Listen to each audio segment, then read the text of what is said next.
স্বাধীন বাংলাদেশের মানচিত্র খচিত পতাকার নকশাকার কে? স্বাধীন বাংলাদেশের মানচিত্র খচিত পতাকার নকশাকার কে? সঠিক উত্তর শিবনারায়ণ দাস। সঠিক উত্তর শিবনারায়ণ দাস। বঙ্গবন্ধুর অসমাপ্ত আত্মজীবনী সর্বশেষ কোন ভাষায় অনূদিত হয়?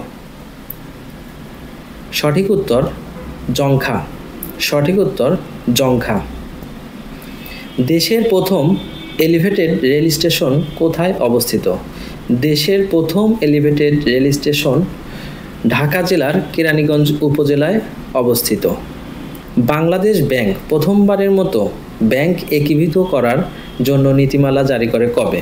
বাংলাদেশ ব্যাংক প্রথমবারের মতো ব্যাংক একীভূত করার জন্য নীতিমালা জারি করে 4 এপ্রিল 2024 সালে। ভুটানের বিশেষ অর্থনৈতিক অঞ্চল কোথায় স্থাপন করা হবে? ভুটানের বিশেষ অর্থনৈতিক অঞ্চল বাংলাদেশের কুড়িগ্রাম জেলায় স্থাপন করা হবে। দেশের প্রথম এপিআই শিল্প পার্ক কোথায় স্থাপিত হয়েছে? দেশের প্রথম এপিআই শিল্প পার্ক মুন্সিগঞ্জ জেলার গজারিয়া উপজেলায় স্থাপিত হয়েছে।